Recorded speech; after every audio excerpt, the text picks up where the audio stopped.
Hey,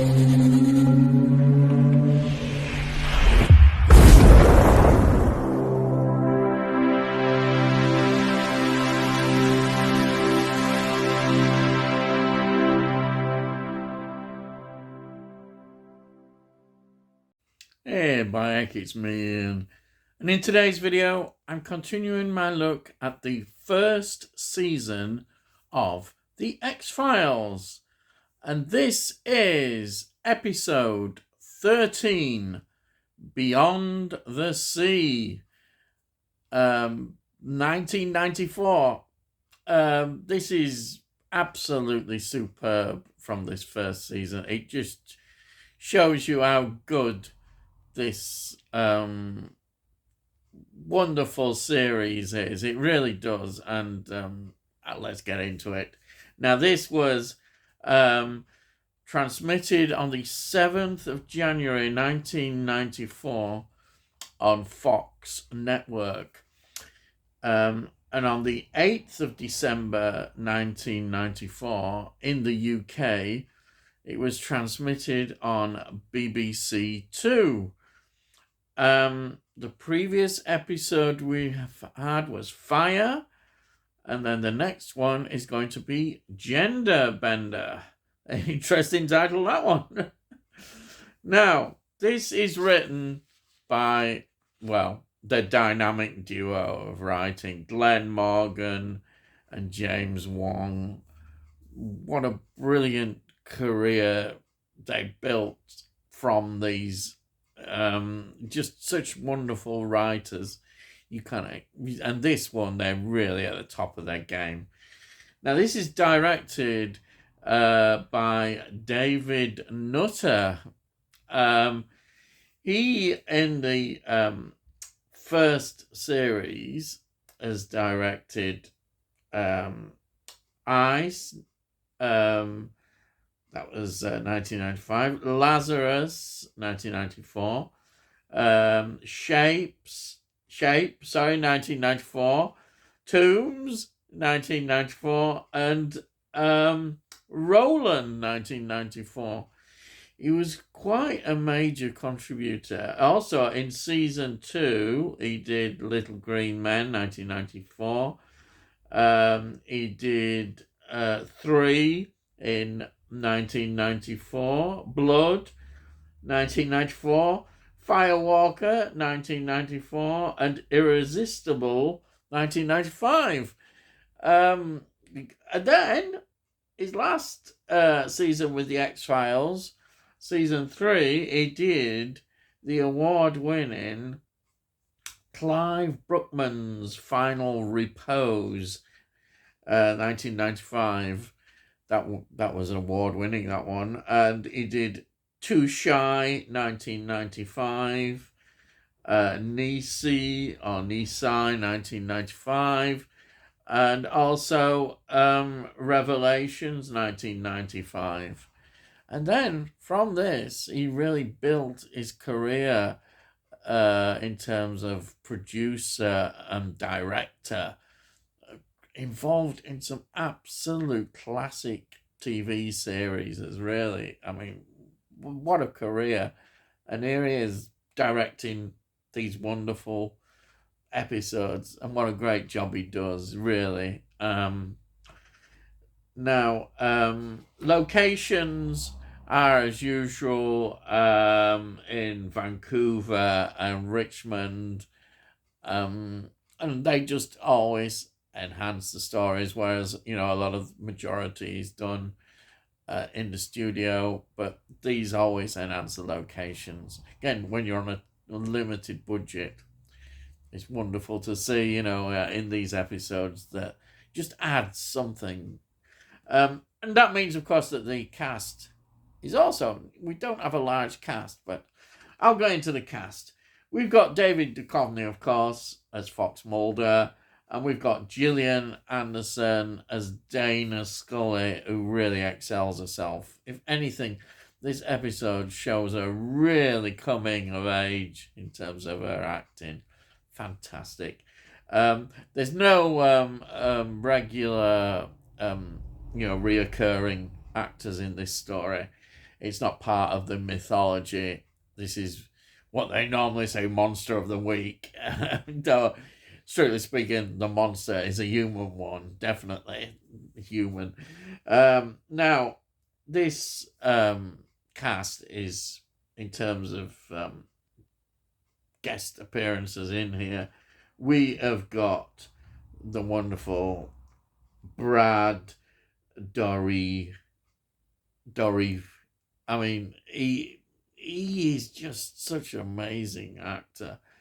He plays Luther Bloggs, and apparently he only had 4 days to get into the role of doing this, and what a great job he does. But he's so, in terms of, he's really well known in film and TV circles for certain roles. I didn't realise he was in One Flew Over the Cuckoo's Nest, 1975. I think that was his first film. What a film to star in. He was also in Dune, 1984, which I love. Dune, the Lynch version. I absolutely love it. I know a lot of people don't, but I do. And he was also in another Lynch film, Blue Velvet, from 1986, which is an interesting film, to say the least. And another fantastic film, Mississippi Burning, a film that I've loved for many years. It's quite a harrowing film, but brilliant with Gene Hackman in that one. But yeah, he's in that one. And then, of course, why I say that he's really well known is for the voice of Chucky. So he was in Child's Play 1988, Child's Play 2 1990, Child's Play 3 1991, The Bride of Chucky 1998, The Seed of Chucky 2004, and The Cult of Chucky 2017. By heck, he's been in quite a lot of Chucky films. There's lots of them. And then TV series, his face in TV, he has appeared like in this, so many TV episodes of series. He's brilliant. And he is in this role. He really excels. He really elevates this story even more than it already is, you know. Then we've got Don Davis playing Captain William Scully, Scully's father. And it's a very sad role to see him play this, because basically, as you'll know in a minute, he dies at the beginning, but we do see him throughout, because this is the important part of that. His face is really, as soon as you see him, I think straight away, I think of General Hammond in Stargate SG-1. What an actor he was.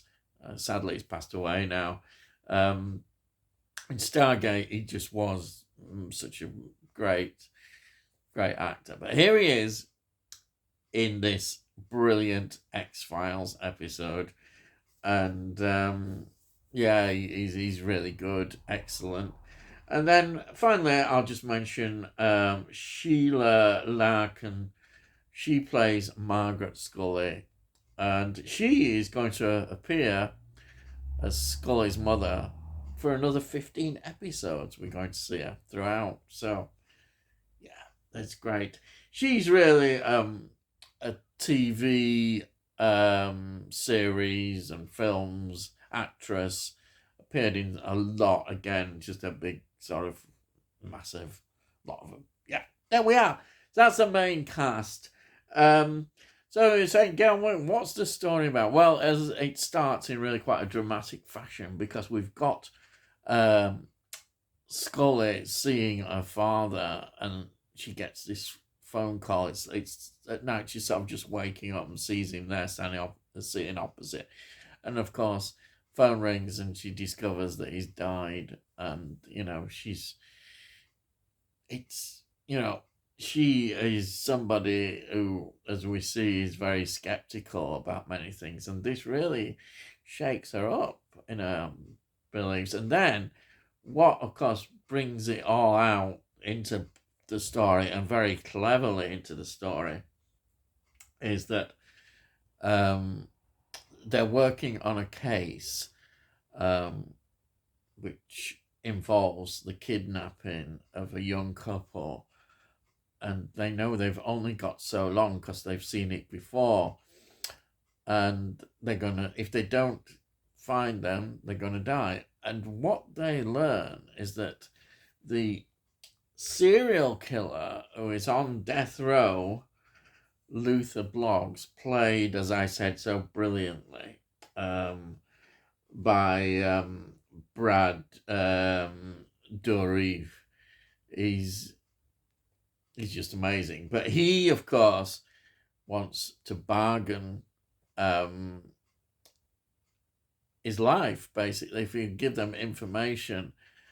And because he's on death row, he's going to go to the electric chair. But what makes this interesting is that Scully actually believes that he's not putting this on lying, whereas normally Fox Mulder is the one who believes, and he doesn't. He sort of immediately tries to show that he's lying because he gives him a piece of material which he knows, he says is from the crime scene, belongs to one of the victims, but no, it doesn't. He's just set him up, and he says he's lying. But of course, Scully sees a connection with her father, and this is how it comes about. We see images of her father, and all this builds up. It's wonderful, especially when it really starts to move on and get critical. You see that element all the time, and she's fantastic. Is Gillian Anderson. We really get to feel and understand Scully, her dilemmas, and there's a change. And also we see the care also. I think that's important as well. You see the care now that Fox Mulder really does care for her. And that is, it's wonderful to see on the screen. And I love this episode. I think it's great. It's got all that you want from a good X-Files episode. You would rate this in the top X-File episodes. And what is interesting is this first season seems to be full of brilliant episodes. This one just stands out for me because of those acting performances and the way the story ends as well. It's really, there's a sadness there. It's amazing. I just think it is. It's just an amazing performance by Gillian Anderson. And this is highly recommended. But I've loved this whole series. I can see now why I love the X-Files so much. When you get episodes like this, you can't help but love the X-Files, because it's not just an ordinary TV series. It's an event. It's something special when you're watching these, and you want to watch more and more. It's addictive. It's absolutely wonderful. And as I'm enjoying this first season so much, and before I go, I'll just show you like I do. There it is. Yes, the first season in the small box set, in the big box set. Yes, I've got this big box set with them all seasons in there, all the X-Files seasons, and there, wow, yes, fantastic. So that's it. If you're new to the channel, please subscribe. We'll let you know when I produce these videos. Have a look at the playlist. If you want to see my past reviews of the X-Files, look in the X-Files one, and they're all in there. But there's all sorts you can have a look up, and you might enjoy, you might not. If you like this video, please give it a like. Gets it out onto YouTube and to algorithms, and then hopefully other people might like it. Perhaps they won't. And if you've got any comments, please put your comments down. I love to read your comments, and it all costs notes. You can't say fair than that. Hey, buy it, you can't. And that's it. I'd better go. So all I've got to say is, I'll see thee again.